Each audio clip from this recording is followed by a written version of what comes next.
In this video, we're going to be visiting sagittal cogs. Sagittal meaning front-back motion.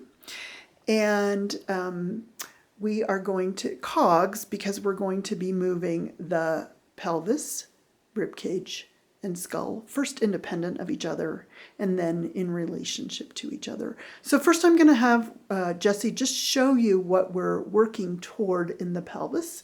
So she's going to tip her pelvis forward, or what we call an anterior tilt, and then she's going to tilt it back, going back behind the midline. And you may see actually, our user model, we are all human, is not perfect. She struggles to tilt it back.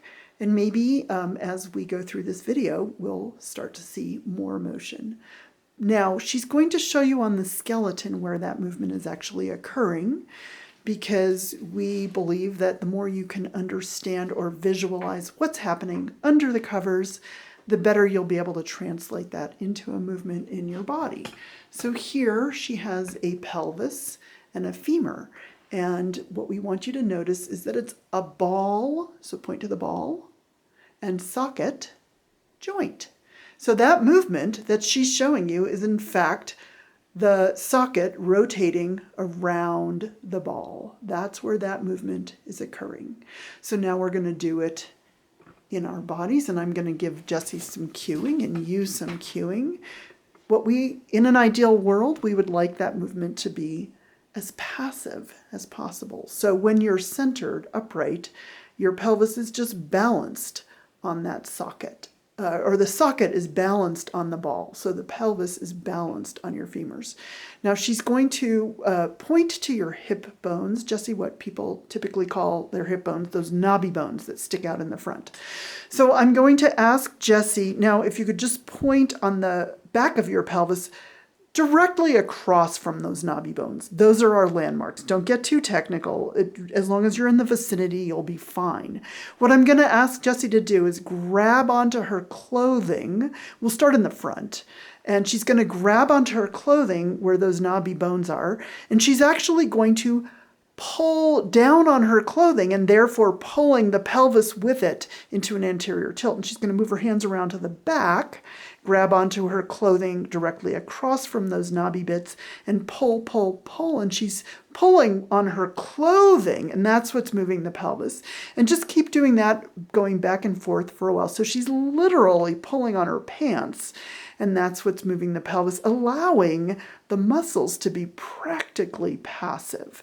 Now, just preemptively, I'm going to show you one thing that many of you do. We do recommend doing this sideways to a full-length mirror so you can monitor yourself. But many people, when they go into that posterior tuck, will have a tendency to bend the knees as they do that. And that is not really what we're going for. We want you to keep your femurs straight or your knees straight, and the movement is really the socket rotating around the ball. Good. Now we're going to move up the spine and to the rib cage. So that was the pelvic cog, and now we're going to do the rib cage. We're going to move it in the same plane in a little bit of isolation from the pelvis. So ideally on this one, your head is a still point and your pelvis is a still point.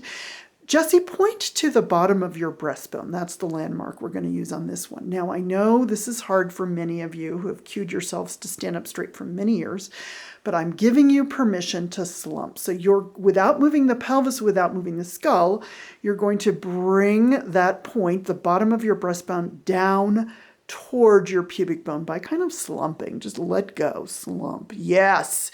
And then you're going to pull it up away from your pubic bone. And the temptation here is to take your skull with it. So to be looking up. Jessie's actually doing it correctly. Could you do one wrong, Jessie? As you lift the sternum, lift the chin. Yes, that is not what we want. We want your nose at all times facing forward. So she's going to lift the breastbone away from the pubic bone, and then slump, slump, slump, slump, slump, and lower it. Beautiful.